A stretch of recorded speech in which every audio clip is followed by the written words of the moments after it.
What's going on, y'all? And thanks again for joining us here on Expanded Perspectives with me, COVID-free Cam, and as always, mi amigo, Philo Filson. How's it going, everybody? Yes, I'm here in studio, ready to rock and roll. A little bit tired. I got woken up this morning earlier than normal. What happened? My next door neighbor's an elderly couple. Yeah. Oh, And no. My wife woke me up about 6:30 and said, hey, they need your help. The guy's name is like JD, and he's an old fella. Did he fall? Yeah, he fell down and couldn't get up. And he's been laying in the floor for 3 hours, and the neighbor finally, she didn't want to wake us up. Finally, You're like, just come get me. woke Delee up, and Delee came and get me. She's like, yeah, you're going to have to go over there and help him. So I'm like, all right. Oh, crap. So I get over there, and I'm expecting him to be really hurt. No, he's got like a pillow propped up. He's like watching TV. He's like, I fell 3 hours ago, but I just can't stand up. He's like probably 80. Did you tell him just to come, anytime this happens, come wake me up at any time? Like, Yeah. it's not a big deal. I was like, next time you don't have to wait 3 hours. He's like, well, I didn't want to wake y'all up, so I figured I'd wait. And then after a while, I got to get up because I got to go to the bathroom. So he's just propped up waiting. yeah, it took 10 seconds. I picked him up, and he's like, oh, man, thanks. Got him over to the couch. That was You're it. like, relax, bro. Relax. And I told him I was used to it because my father falls down a lot, the human cockroach. That's right. But so we have to pick him up because half of him is paralyzed, so he can't really pick his leg up. But yeah, so One day that'll be us. probably. Yeah, if we live long enough. I one survived day. coronavirus already. Look, my father's the human cockroach, so I got some of that DNA. I mean, I don't last as long as him, but it's hard to keep me down, right? Right. Yeah, poor fella. So I'm a little bit tired, and also we went for a big hike up on Johnson's Peak yesterday. How did that go? It went great. It was beautiful weather. A little windy, Little windy, but it was nice out there. It was perfect. Yeah, so I had a good time. So Did the boys go crazy? yeah, they liked it. Little Luke, he likes it. I gave him my trekking poles. And he was just rocking and rolling? Yeah, you know, when you got kids and you got to want them to do something, you can. If they don't really want to do it, there's always a way around it. You can get them like a uniform or some kind of Once they have that, they're totally game in. Hey, I fall for it all the time, too. Oh, I do too. I love gadgets. I think can't that's a help guy it. thing, right? It's this guy's thing. I love knickknacks and gadgets. I have and so all many that. gadgets I've purchased over the years that I've probably used once or twice in my entire life. But I mean, I was geeked up when I ordered it. Yeah. You're like, woo, baby. The kids today's don't understand. Like when we were young, like you'd have to cut it out of a magazine. I remember like the Century or Black Belt magazine. Yep. You'd want some kind of shuriken or Psy or something crazy. Those ninja boots. And you would order, and you'd have to mail it off, and it might be 6 or 8 weeks. Did you Before ever you do got it and like something. forget you had done it? Oh, yeah. And then it comes in and you're Very like, rarely, oh though. man, it's like Christmas in the summer. Yeah, and you go crazy. Nowadays, I mean, you order something, it can be at your doorstep 6 hours later. Before you put your phone down, you can hear somebody knocking. Like, hey, I got your stuff out here. Right? We went to town today. My wife and I drove into town today and drove past a house. There was an Amazon van in front of the house and somebody was outside mowing. And the first thing my wife goes, well, I don't know how you get that service, but I need to hire that. Right? You deliver groceries. Yeah. Like I didn't know Amazon Everything. had a mow service. Yeah. Man, I've been disappointed in the movies that have been coming out lately. I mean, I know like when the lockdown first happened, I was Yeah. excited because the new Trolls and a whole bunch of movies kind of came out really early. Man, there has not been very many bangers out lately. I'm waiting for one movie in particular, and it was supposed to be out in April. And when all this hit, they put it on hold till this gets lifted and comes out. And it's called Antlers. Antlers? Antlers. Yeah. What is that about? A Guy walking around the hills looking for sheds? I mean, what little is it? boy that tells the story. It's based on like a short story of this whole thing. I just want everybody listening that hasn't seen it, go on YouTube, search up Antlers trailer and watch it. I'm going to just tell you this, roughly based on a Wendigo. That's what the Oh. whole thing's about. So I'll show you the trailer when we get off air. Yeah, yeah. Because if I start telling you about it, I've read the short story, so I don't want to give away too Yeah. much of the whole thing, but just trust me when I tell you, it looks really creepy and very, very interesting. Right. And I on. got something else that's really creepy and very, very interesting. Folks, we're going to jump right into this. Listen to this account. Our homie Lon hooked us up with this, and I want y'all to hear this. And he's posted it up too. Y'all can go find it. About a werewolf that haunted a family for over a decade. Now, if you remember, I talked about the story of the lady that I know that said her mother had always seen this dark figure. Remember that it stayed and Yeah. haunted them. This took place in Hillsborough County, Florida. It says this incident occurred during the winter of 1991 in Hillsborough County, Florida. My mother, one of my cousins and I were coming back from a school concert. Now, at the time, we lived in a rural part of the country or the county.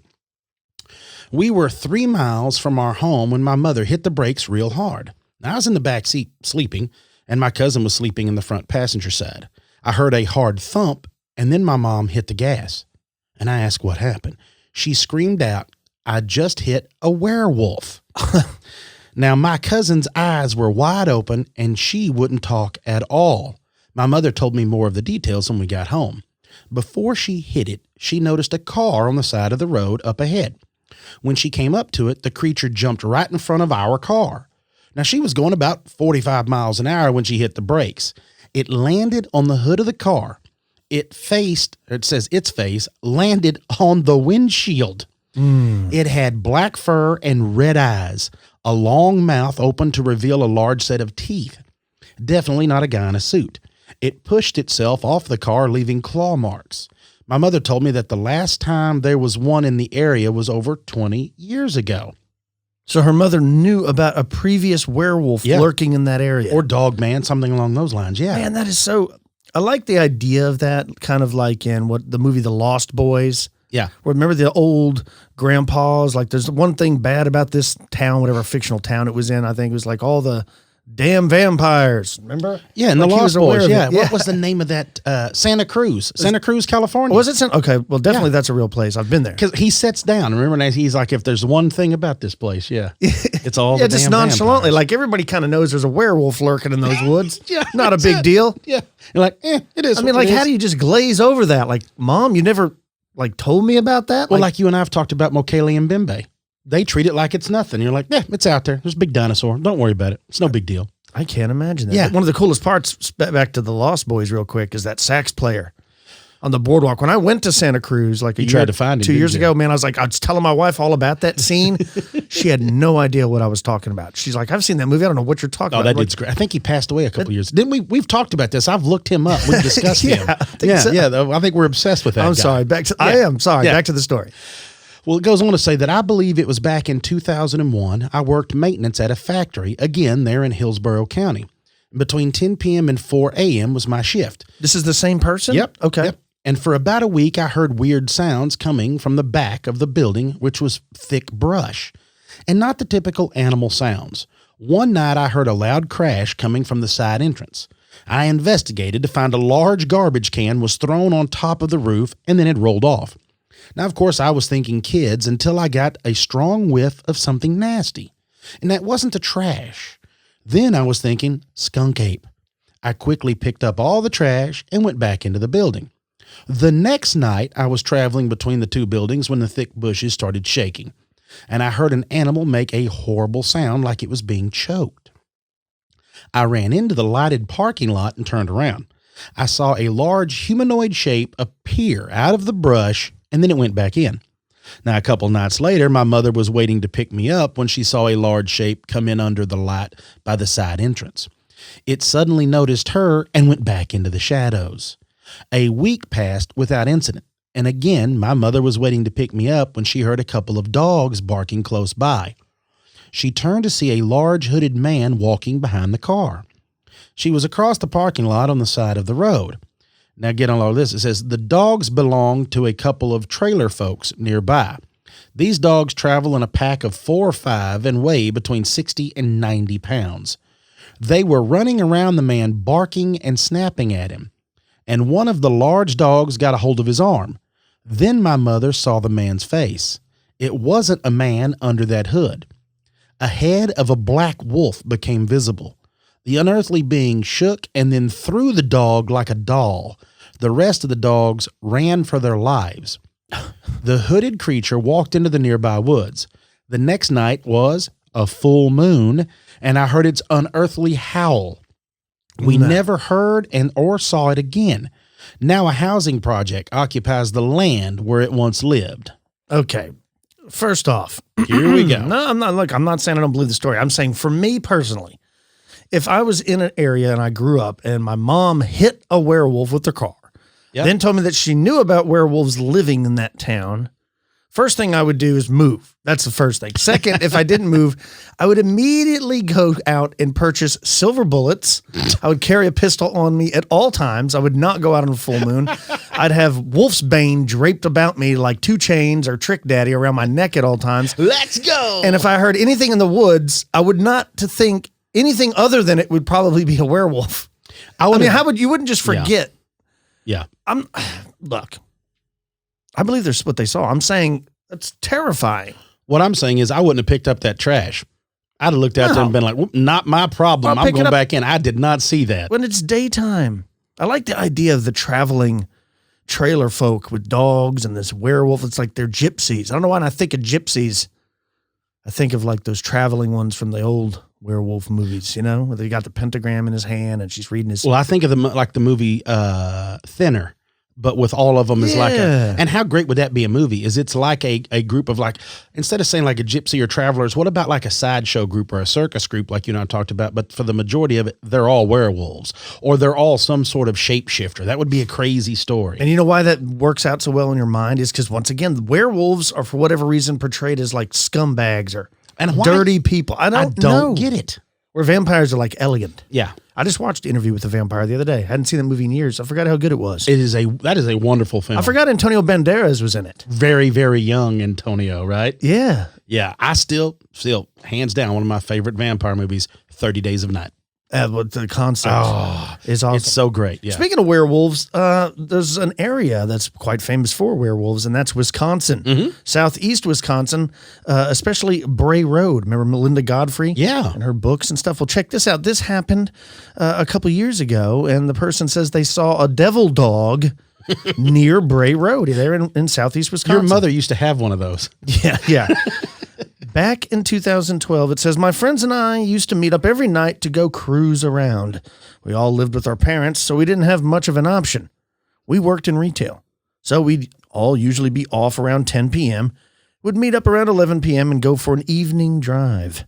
Well, one night, it was the usual. 2 friends came and picked me up in my buddy's green van, and we drove a little out of town to a popular county road cruise spot. It was unusually foggy this night. I believe it was late spring. As we were riding around, something crazy and unexplained happened. My friend was driving, and out of the fog, we saw something. It was a dog, but not like one I've ever saw before. It had long, gnarled black hair that formed into mangled dreadlocks that went down to the ground. It had a long and big sharp teeth, bigger than I've ever seen on a dog before. And it had beady, piercing red eyes. My friend who was driving saw it as soon as I did and yelled, "Holy crap," and slammed the brakes. When he hit the thing, it disappeared into thin air. We got out of the car immediately and looked around.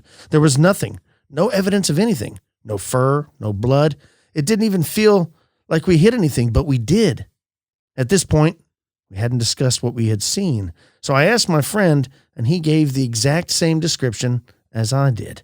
The guy in the back seat didn't see anything and was really confused. We called it an early night. We didn't talk or say much the rest of the way home, but we still talk about it to this day. I know that we both saw the exact same thing. Some have doubted my story over the years and said we were all high, but this was a shared experience. We both saw the same thing. To this day, I'm legitimately curious as to what it was. Some have told me it's a devil dog, which is an old Irish legend. What makes this very strange is there's a barn less than a half mile from our sighting in which 2 sisters committed suicide. This is also about a half hour away from Bray Road, the local werewolf legend. Thanks for everything you do, SF. So that's crazy, right? They don't even know if it was a physical thing. Like they saw it, but when they hit it, they said it was gone. So maybe it was like a spectral devil dog. And maybe this same devil dog or this spectral being is what's, being sighted there on Bray Road or was sighted. Yeah. So maybe there never physically was a werewolf on Bray Road. Maybe it was this spectral devil dog. Or maybe there's both. Or maybe both, or the opposite. Maybe that's the werewolf that's been seen over there by Bray Road. I don't know. That is crazy. Creepy That's story. still something that I don't want to see. I don't want to see any kind of devil, dog, werewolf, dog man. I don't want to see any of that. Like all jokes aside, if you did have a relative that told you about a werewolf or you heard about it in this area, say, oh yeah, out there by Peaster. Yeah. there's been over sightings. Wouldn't you at least have one mag filled with silver bullets just in case? I would, yeah, 100%. Right? I would have more than one mag. I'd have multiple magazines filled with multiple weapons for it. I'll never forget when I was a little kid. One of my uncles was hunting with like a 30-30 Winchester or something, and he had these bullets, and I don't know what they changed the tips on them. Yeah. Like the colors of the ballistic tips, like one year they're red, one year they might be green. I remember he had these bullets, and for whatever reason, it had silver was what the ballistic tips color were, and he told me they were silver bullets, and like I was like 8, so I believed it. I was like, You was going with it, wasn't you? I was like, oh, and of course he made up a story. Like, oh yeah, I had these specially made. Yeah. I know a gunsmith, he makes them. Just in case a werewolf is seen. I used to hear stories, and I've never looked into it now that I've gotten older, but I used to hear the stories that the way, you know how you load a 30-30, the way they stack, end to end to end, instead of it being in a magazine or a box. Like a tube. It's like a tube underneath the barrel, right? Because of the recoil of those 30-30s, that because of the way that bullet touches the primer, that there was a chance that one bullet could set the primer off on another bullet and create a chain reaction in the tube of your firearm.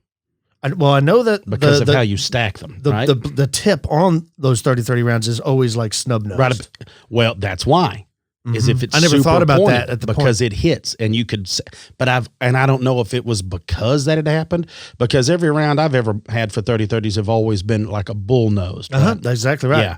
And I don't ever know if it's because of that reason or, I never looked into it. I just, one of those things you grow up with it. You're just like, I assume that's why it is. And I'm not looking into it. I never knew that. You don't want that to go down. I never knew that till you just now told me. Oh yeah. Yeah, I mean, I know what you're saying because I could still see the image in my mind. But they don't have a lot of recoil. But I mean, you can imagine imagine setting one off. Makes sense. Well, that would be a train wreck, wouldn't it? That your whole tubular magazine goes off at one time. Whoo, no thanks. And speaking of no thanks, TR sends this in right here because it has to do with some kayaking. Happened back on the 5th. I'm sorry, not the 5th, the 6th of this month. Just a few days ago. Right? Okay, yeah. It says, so this all just happened less than an hour ago, and I'm still freaking out, but here goes nothing. Me and this friend of mine, Mel, not of course his real name, usually spend our nights together around a campfire or out in the woods doing various things. Tonight, we decided to go fishing out of kayaks on the river here in West Michigan. After we got on the water, it was rather peaceful, and we could hear foxes and fish were coming up right to the boat. Now, we were just shooting the crap for maybe 20 minutes before we hit this bend. Now, Mel had brought a friend we call Colin. Colin was ahead of us and said he could hear singing. Now, we all stopped our kayaks and listened. In silence for about 30 seconds. Then all of a sudden, we hear this scream. It started high-pitched, almost like a bell, and would end in these screams of torture. We hurried our way back to shore. Of course, it didn't take us too long. Now, this is the part that still has me a little anxiety-filled. While we were loading up the kayaks into Mel's truck, we could still hear this screaming, and I felt like it kept getting closer. And by the time everything was packed up, I heard it again, except this time sounding no more than a quarter mile up the road. Now, Mel and I hopped into his truck, Colin into his, and of course we headed home. As we were about to pull off this dirt road onto the main road, I saw on the side of this road this humanoid creature hunched over. Thin, long gray hair covering its face almost down to its knees, and it walked with a strong, and I mean strong, limp. I freaked out and told Mel. He hadn't seen anything, but he felt like all of his energy had just left his body, and he almost blew through the stop sign that we were passing. Now, I told my fiancée 2 days ago, and I felt like I was going to see a creature I couldn't comprehend, and I feel it happened tonight. I'm definitely not sleeping tonight, and I'd like to get to the bottom of what I saw. TR. So a limping, it almost again sounds, TR doesn't go in deeply into the description, but it almost sounds rake-like. Yeah. You know what I mean? Like for some reason, anytime I think of like a pale-skinned, long-haired, kind of hunched humanoid, it just feels more rakish than any of these other descriptions. Right. And, there's a lot of people, whenever we do sightings like this, they'll email the show and tell us, the rake was created like on creepypasta. Yeah. We understand that, but the people are still and have been seeing strange looking creatures like that, like emaciated, bald, long, thin. This has been going on a long time. I mean, so sometime later, somebody created a story, called it the rake, but Yeah. we're using that term because what else? We don't know what else to call it. Also, lots of times we'll call it like a golem Yep. like creature, but it's all the same thing. And I'm glad you brought that up because I've got a possible sighting of a rake-like creature from Virginia. Oh no. Check this out. It says I work as a paramedic in a rural area of Virginia. This entails a lot of backwoods, mountain roads late at night. Now, this encounter happened in the summer of 2016. One night around 2 a.m. or 3 a.m., I was driving back from a call. I was traveling up a road I've been up many times before. My partner and I were just listening to music and making the best of being at work. As I rounded an upwards slanted curve, the headlight of my unit hit something that still gives me chills to this day. This creature was almost in a position that reminded me of a catcher in baseball, as if it was squatting beside the road, maybe 10 feet in a small grassy patch. It was so pale and white. I distinctly remember its arms and legs being so long, just unnaturally long and slender. Its fingers were the same. If I had to estimate its height, I would say it was easily 6 feet tall. Its head was facing away from me. I honestly did not get a good look at the face, so I couldn't notice any facial features. I literally was in shock. I didn't speak a word. I turned to my partner, who was in the passenger seat, and the look on his face told me I was not seeing an imaginary thing. I said to him, "Please tell me you saw that." He did, with a number of colorful words. It may have been 50 yards away when we agreed to turn around and look again. When we got back to the same place, of course, there was nothing. I honestly didn't have the courage to get out of the ambulance to check. My partner did pull out a spotlight we have in our units to check the woods, and again, nothing. I can't stress enough how pale, bony, and slender this creature was. It was like the pale male from Pan's Labyrinth, but I could see every bone in its body. I only got a 2 or 3 second look at the creature. Thanks, KK. Not your KK, but Right. man, see, it's same kind of thing. Same though. thing. Yep. Same thing. And once again, not just one person saw it. They both saw it. Both people, both EMTs or whatever saw it. So, you could easily say, man, I was imagining something. But when two people see it, how do you explain that? Well, and I think back too, like you talked about, the same as like you brought up Slender Man. You bring up all these things. Is we say they're created online. Are they created online, or is it collectively like a jinn? Like we bring it to, or I'm sorry, a tulpa. We bring it to life. Yeah, I often wonder that. You always think of how far are we taking this whenever we start dumping all this attention on it. Right, or the person that created that. Yeah. Did they see something that inspired their creation and then naming it the rake? Did somebody have a vision, or were they visited by a shadow figure and then created creepy Slender Man? Yeah. Did the writer of the movie Predator have a Glimmerman sighting or heard of one, and that's what inspired him to create the movie Predator? Yeah. I don't know.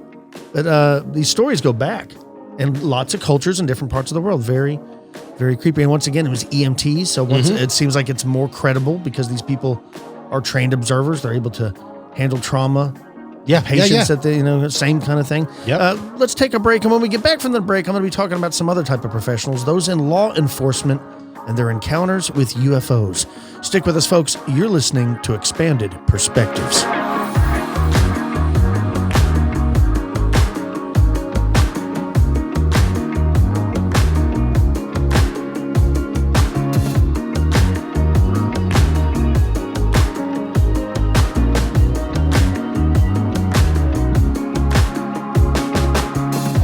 If you're like many of us, you carry a balance on your credit cards. And if those cards come with high interest rates, you need to check out one of our new sponsors, Lightstream.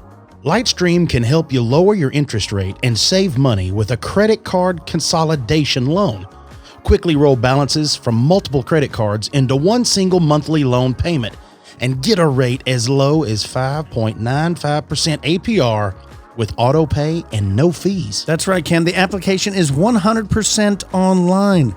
You don't even have to leave your home to apply. Plus, you can get your money as soon as the day you apply. That means if you're sitting home like most of us and you want to do some home improvements, you can get the money. If you are trying to pay off a bunch of credit cards, or you're trying to pop the big question to your girl, or you made a dumb betting on the farm on Ferguson versus Gaethje and the bookies calling on Friday, you can get your money today, son. You got to get Lightstream. Now, just for our listeners, if you apply now, you get an additional interest rate discount to save even more. And the only way that you can get this discount is you got to go over to lightstream.com and put expanded. That's lightstream.com/expanded for an additional discount. Now, when I say Lightstream, folks, I'm talking lightstream.com/expanded. That's right. Subject to credit approval. Rate includes a 0.5% auto pay discount. Terms and conditions apply, and offers are subject to change without notice. Visit lightstream.com/expanded for more information.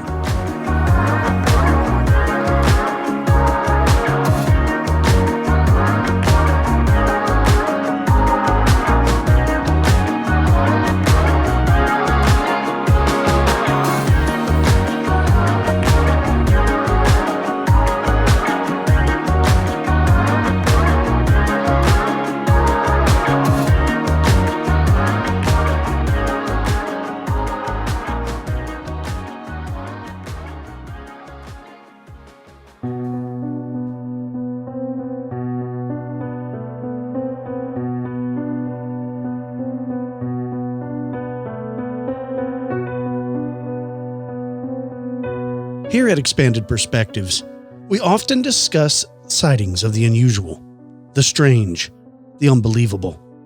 From upright walking canines to flying dinosaurs, to visitors from another galaxy, or even another dimension, we discuss stories from all over the world, both ancient and stories just emailed to us last week. People, young, old, male, female, doesn't seem to matter.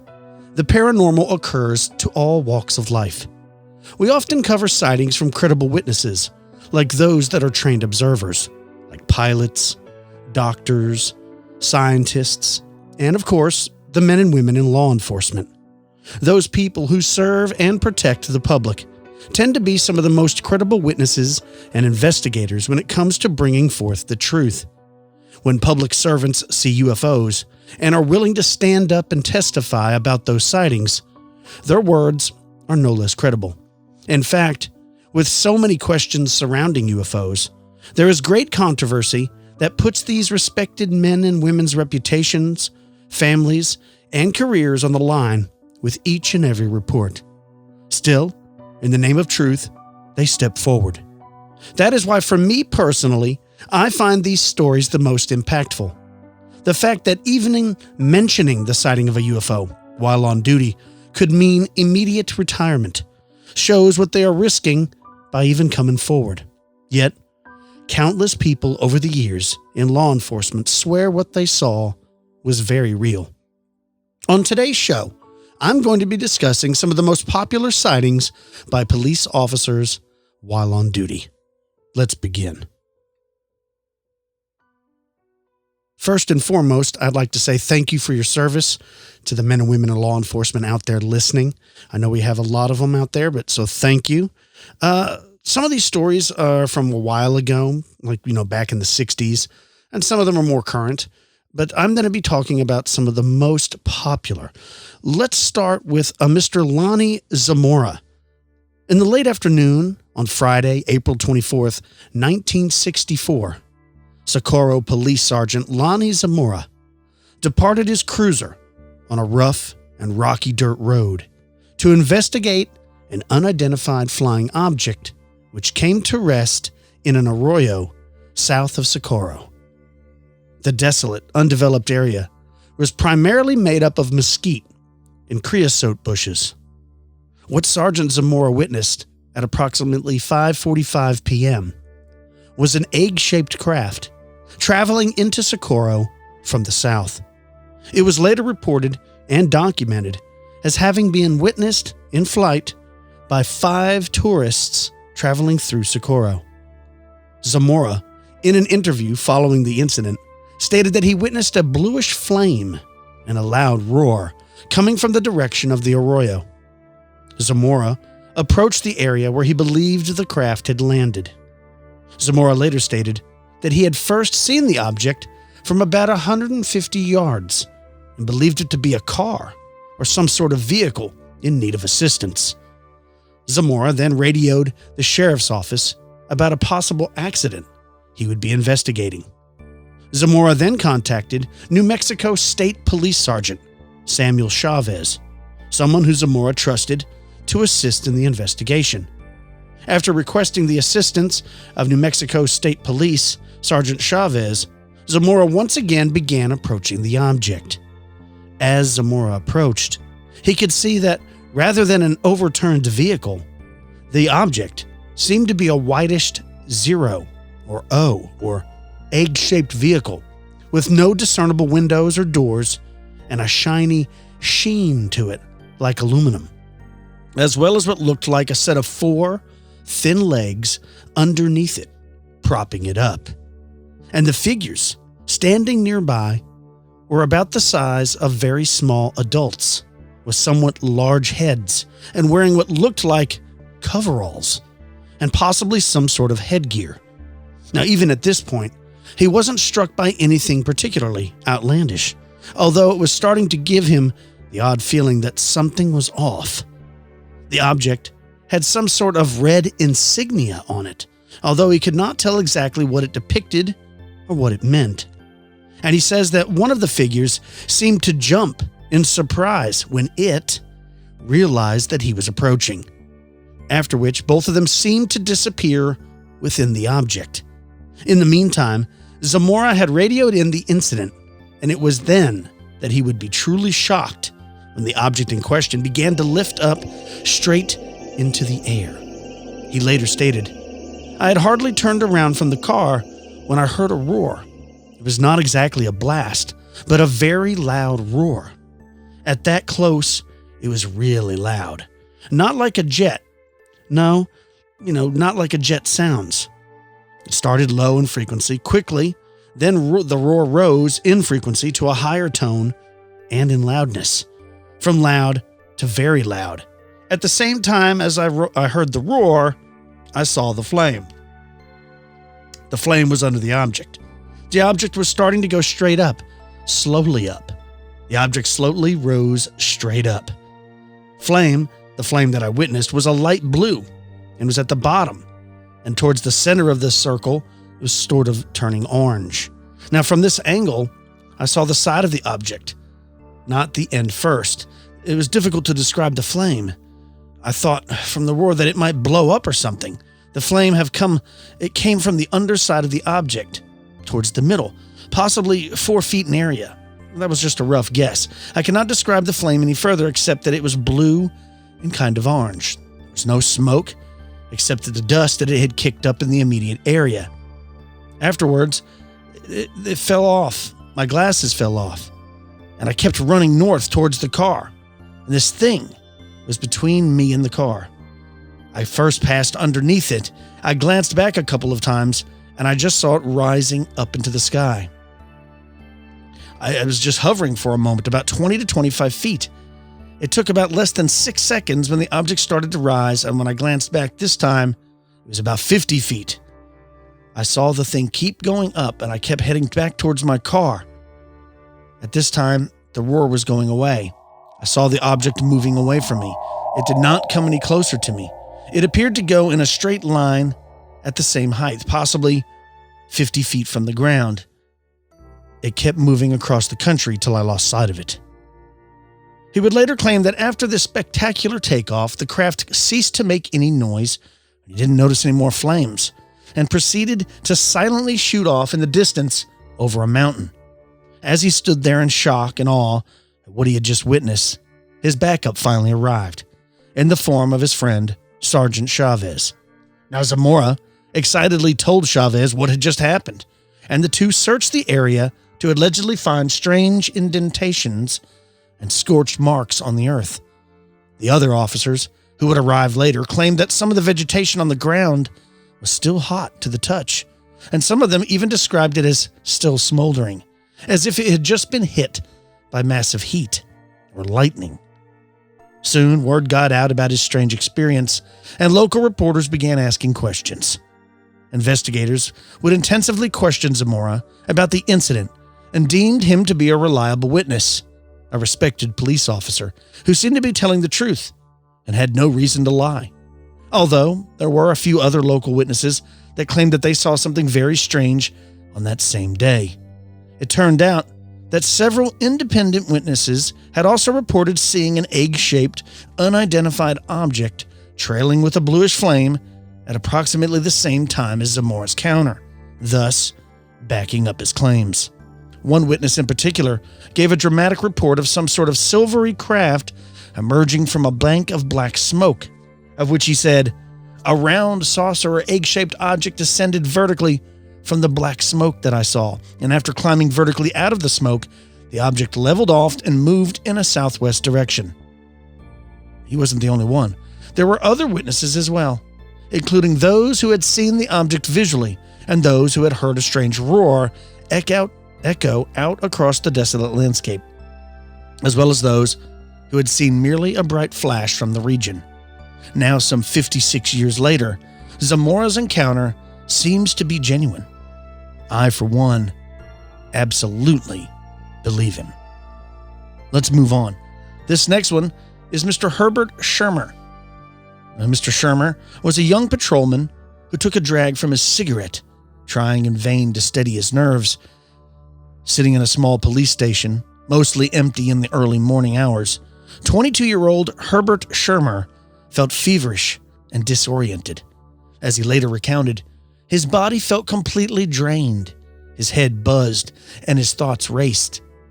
All he kept saying to himself was, "Did this really happen to me?" As an officer with the Ashland Police Department, Shermer said he had been trained to make notes of incidents in his log, whatever they might be. So there, in the early morning quiet, he grabbed a pen and scrawled a short message in his notebook summarizing the night's bizarre events. His note said that at 2:30 a.m., December 3rd, 1967, I saw a UFO at the junction of U.S. Highway 6 and Nebraska Highway 63, believe it or not. Now, Shermer's gripping story of an alleged alien encounter would ignite a firestorm of news coverage. Shermer would become a legend among UFO enthusiasts, and his tale of the spacecraft and its inhabitants would become ingrained in American folklore for decades. Shermer was a Nebraska native. He joined the Navy when he was 17, and he served in the Vietnam War, although he didn't support the war. When he returned home, he sought a career in law enforcement, and because of his background, was soon hired by the Ashland Police Department. As previously stated, at 2:30 a.m. on December 3rd, 1967, after checking on 2 gas stations in the area, Shermer was driving his police cruiser along U.S. Highway 6 toward Nebraska 63.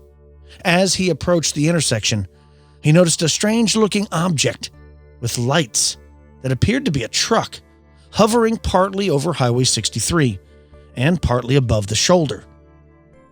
The World Herald newspaper reported on December 5th that Shermer drove towards the object, stopping about 40 feet away. Illuminated by the high beams of his cruiser, Shermer could see the object was sleek and metallic. He later stated that it was very shiny, like if you polished the bumper on your car. It was an oblong disc, he claims, about 20 feet wide and 15 feet tall. Shermer later told the newspaper through exterior portholes, the patrolman could see red lights flashing inside of the craft. He later said in an interview that the football-shaped spacecraft began to rise until it was about 50 feet off of the ground. It then began to emit a loud beep, which became faster, louder, and shriller. Suddenly, Shermer said, the spacecraft shot an orange-red beam towards the ground and quickly vanished. Shermer's initial account of the encounter ends there, with the officer approaching the craft only to see it rise and disappear. When he returned to the station, he later said the clock read 3 a.m., and Shermer felt as if he had lost about 20 minutes between the moment he first saw the spacecraft and the time he arrived at the station. Shermer made the note in his log and began to tell his fellow officers what he had seen. As the story spread, he volunteered to take a lie detector test, which he eventually passed. As Ashland Police Chief William Welshland reported to the World Herald at the time. Even so, once the press got wind of the story, the ridicule began. Shermer said he'd answer the phone and it would be prank callers. One would be claiming to be calling from Mars. Once an owner of a local tire shop flagged him down, he said in public to say, "Hey Herb, if you ever see another flying saucer and it lands, you tell them, the aliens, I want to sell them a set of tires." Now, though the Ashland residents also reported seeing lights in the sky on December 3rd, the story had its share of skeptics. At least one local historian, who lived near the site of the alleged encounter, a Miss Donald Graham, as the World Herald referred to her at the time, said the lights Shermer saw were likely caused by some sort of natural phenomenon. Springs in the low meadow near the intersection had been known to produce fog, Graham told the newspaper. The headlights of passing trucks, shining into the layers of fog, would sometimes create an illusion of round platters of light that moved and dipped with the trucks traveling along the highway. The area had a history of strange sightings. And she even claimed that one Native American legend held that it was plagued by spirits, that area. But the skeptics didn't deter Shermer, who stuck to his story. In fact, he had much more to say. Months later, in early 1968, the young officer began interviewing with the Condon Committee, a University of Colorado project funded by the U.S. Air Force that studied reports of UFO encounters. I'm sure you guys are familiar with the Condon report. In a 4-hour session, Shermer was hypnotized and asked about his sighting. Under hypnosis, he told a much longer story. He had not just seen the spacecraft, but he actually met with the beings inside it. See, he didn't recall this until he was hypnotized. Chief Washland, who accompanied Shermer to the session, took notes that he later provided to the World Herald, and in that report he said Herb stated that the alien form was white and fuzzy, but he stated that it was shaped like a man. This subject was not hostile, and they stated that they meant no harm. Now, in a recorded interview from the UFO conference, Shermer said the humanoid exited the spacecraft and approached him while he was still in his police cruiser. It prodded the policeman with some kind of instrument and then spoke. He said that the alien asked him, "Are you the watchman of this town?" His response was, "Yes, sir." And then it said, "Come with me, watchman." The being then took him aboard for a tour of the spacecraft, which was at least 2 levels and filled with lights, switches, cables, and other instruments.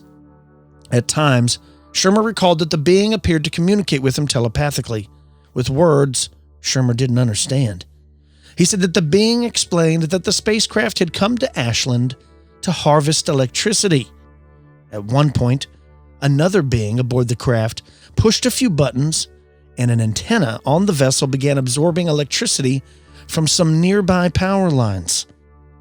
Shermer appears to have said the same under hypnosis to the Condon Committee.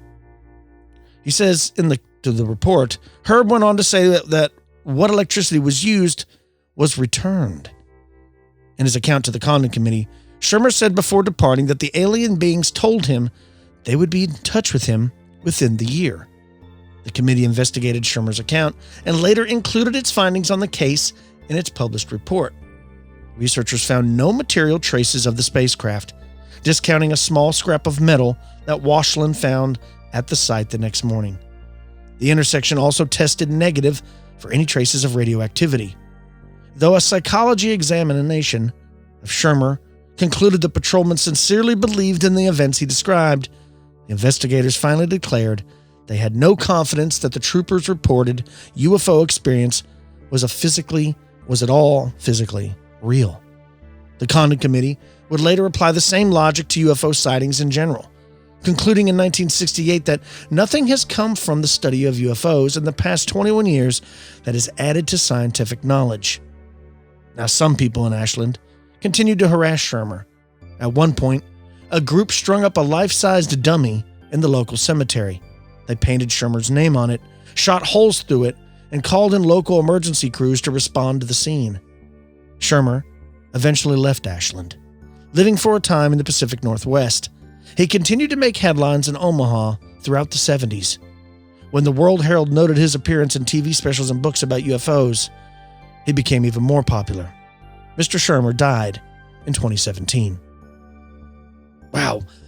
I've never heard of this story before, but I will tell you some things that stand out to me. The fact that the UFO was somehow like drawing on electricity from power lines, that is something I have heard numerous times. Like, I can't think of one off the top of my head, but there was another story or sighting by like a power plant, and the guy had seen a UFO hovering there, and it was like drawing electricity out of the power plant. Very odd, but something I've heard about before. Also, when he talks about going aboard the spacecraft, he talks about it being 2 levels. I find that interesting because when Bob Lazar was on Joe Rogan's show, and also in the documentary, he talks about it having 2 levels. Although one thing I would say is he said that he didn't see any wires, where this guy reported cables, buttons, and switches and things like that. So that's different than Lazar's story. But anyways, very interesting nonetheless. Let's move on.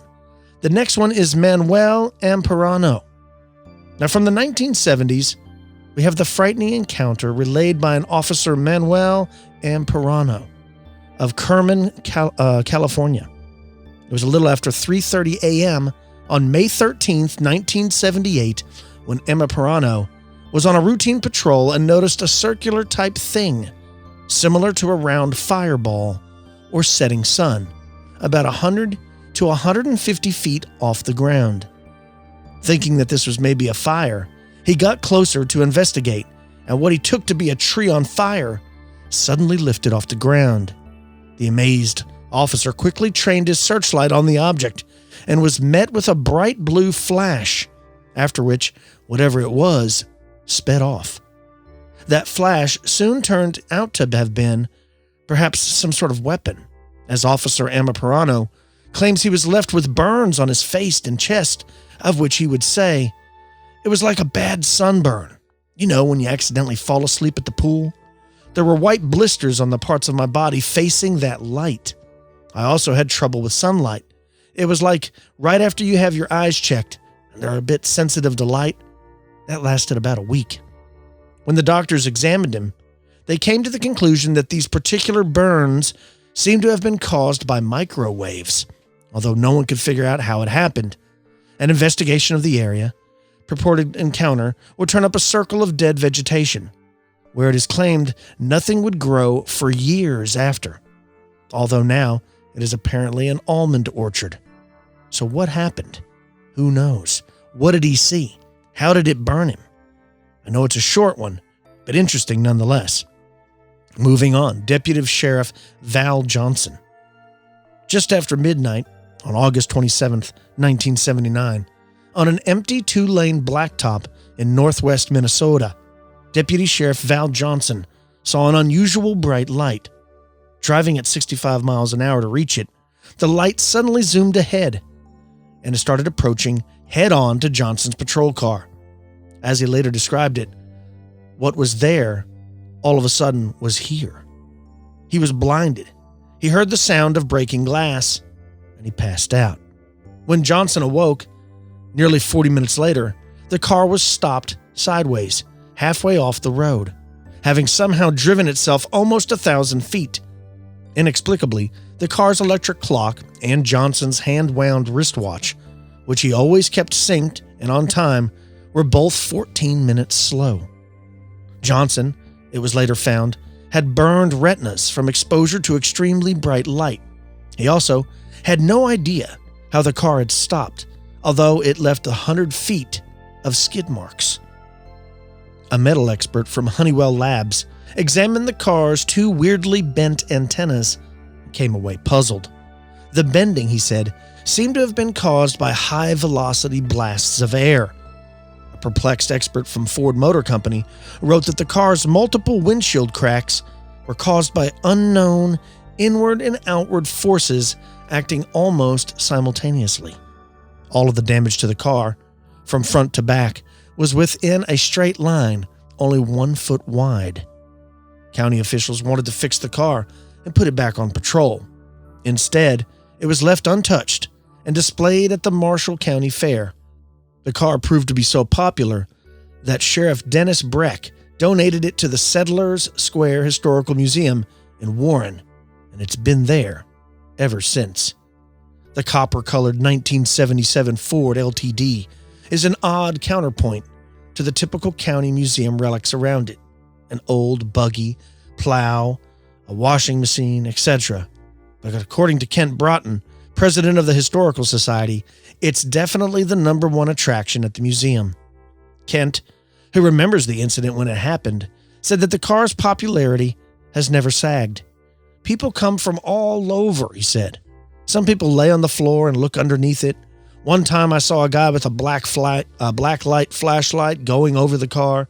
Kent said that over the years he's heard enough stories from locals to convince him that what happened to Johnson wasn't a hoax.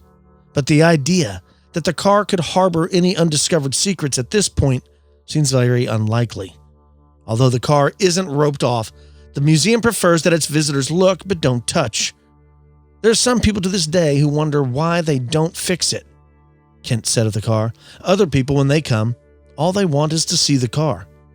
One person, apparently, who would rather not see it is former Deputy Johnson. Kent said that Johnson has never visited the car, no longer even lives in the area, and prefers to keep a low profile. Sometimes he'll talk about what happened, Kent said, but for the most part, he won't. Wow. What an amazing sighting and stories. Once again, we talk about it all the time on the show. For whatever reason, when it comes to people that are trained observers, right? Like the one guy I was talking about. He's trained how to write notes down in a log. This is what they do. This is what they teach you in the police academy. You know, how to be a trained observer, because whenever you're investigating something, I mean, this could be used in court. So you got to be as accurate as possible. These people are seeing things. I mean, there's physical. What happened to the car in the last story? I mean, it was hit with some kind of light, destroyed the windshield, burned the guy's retinas, drug the car 100 feet or 1,000 feet down the road. I mean, it's still on display to this day. I'd like to go there and check that out. You know, we talk about it on the show also all the time. If someone says they see something like a UFO or a dog man or an alien or a ghost, whatever, to me, it doesn't even matter if it's real or not. The effect is the same. It affects those people for the rest of their lives. So whether physically real or imagined, the effect is the same. I hope you like those stories. Let's take a break. You're listening to Expanded Perspectives.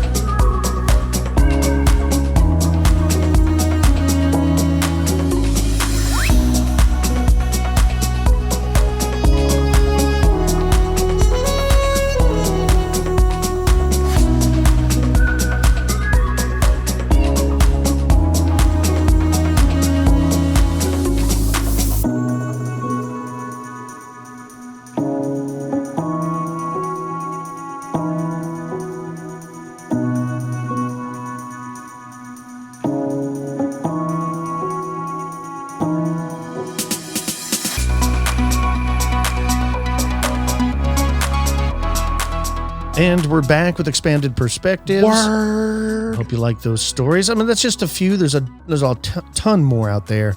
But I assembled some of my favorite ones about these police officers. Very cool stories. I like them. I've always liked the stories of UFOs. I like the stories of sightings of all types of strange stuff. So I hope you enjoyed it too. Cam? Yeah. What's been going on in your world, man? Man, oh man, just living it up. I like the weather's getting better. I'm glad we're kind of getting back to normalcy. Me too. Yeah, I'm a fan of all that stuff going together. One of our good buddies and jiu-jitsu instructor and all that stuff, Mr. Monty Edwards, is retiring at the end of this week. So I won't get to see him every day at work. So it's one of those deals like, hey man, so we were talking earlier today about all that stuff, but he gets to retire coming up here and then going to run his gym. So that's it. 20 years working here. And then now he's got his gym going and all that. So he'll bounce over to that. So to say I'm jealous is an understatement. I'm like, doggone it. I wish I could retire right now. Yeah, no kidding, right? That's awesome. We're getting ready to celebrate the twins' 13th birthday coming up. I can't believe that. It's their actual birthday's on May 18th, but we're going to be having a birthday party at our house. Just a couple of their friends coming over. They're going to be swimming and I'm sure playing video games. Oh, yeah, for sure. Ping pong or whatever. So you know how it is when you have a bunch of kids come over to stay the night at your kid's place. It's wild, right? You can't do anything that you're out of your normal routine. Like I can't sit on my computer or on the television and watch TV and relaxing. You know, I can't watch live PD or whatever because there'll be kids. You can't drink beer and scroll through all your favorite porn sites. We know what's going on. Right, you can't do that either because you don't know what these kids are going to go back and tell their parents. You know, you got to kind of be on guard in case something happens on your watch. Yeah. It's just I'm not. I hate to say it. I'm not looking forward to that part of it. But I'm going to be grilling everything, hamburgers and stuff like that. So it's going to be fun. I don't like the responsibility. Yeah, my kids, I can beat my own kids. I'm just kidding. I'm just kidding. It's jokes, folks. It's just jokes. I don't know if you can beat those boys now. No, How tall are they now? 5'9". And they're 12, just about to be 13. Yeah. Yeah, they're going to be big. Yeah, it's going to be, there's going to be some trouble there. Yeah, we don't know. None of us know what the biological father looked like. What I'm referring to is the twins are adopted, in case you're new to the show. Yeah. So he must have evidently. We knew he was tall, but that's about all. We don't know how tall for sure. Yeah, evidently he must have been a big fella because these boys, they've always been big. Yeah. Oh, yeah. Yeah. What's still so funny is we still have people now that can't tell them apart. I know. That struggle. And I'm like, dude, they haven't looked the same to me since they were about 3 months old. Yeah. After that, I'm like, they don't look anything alike. Not to me. But yeah, no, you're 100% right. And they don't act anything alike. They got different haircuts. Yeah. Caleb's got long hair, flowing like. How long is he going to let it go? Pretty long? Know. I bet he lets it go for a while. Yeah. He said he likes, I'm fine with it. I'm like, you just got to get, make sure you comb it. Yeah. No, he don't. You'll look homeless. He ain't doing that. When I was over that last time, it wasn't sticking up. It was just down and shaggy. And you know what he reminds me of? And we've made jokes about this on the show. Like a captain, like a ship captain or a fishing guide or whatnot. That's the kind that he reminds me of. Like I could see him on the beach, nothing but shorts and flip-flops, long hair. It would be fitting for him. Yeah, he's getting geared up because we're going to Galveston in July. So he's already can't wait, asking about the fishing. He can't wait. I ruined him because now every time he goes fishing around here, it's just not as fun as when you go out in the ocean. He's right. I know he's right. I'm like, look, I'm not arguing with you. Yeah, I agree. He's right. Sadly, so, yeah. Looking forward to that. We've got some stuff coming up, folks. A few more interviews that we've got. Some really interesting stuff coming up, hopefully, that y'all will really enjoy. Yeah. Some new books coming out. So we're talking to some people with their new books coming out. Yeah. And when all this gets lifted, like I said, we had Nick on just recently. He is going to come in and be in studio with us while we do some YouTubing. So we'll probably get him on a video. We may even get him to live stream with us, which would be a lot of fun. That'd be cool. So, yeah, to get Nick to live stream with us would be a good time. Yeah, very cool. Well, if you have any sightings or stories you'd like to share with me and Cam, please email the show, expandedperspectives@yahoo.com. You can follow us on all forms of social media. You can call the show 817-945-3828. Let's not forget about our sponsor, Lightstream.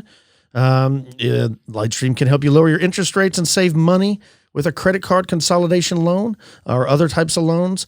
But and you can get an additional discount. But the only way to get that is to go to lightstream.com// that is expanded.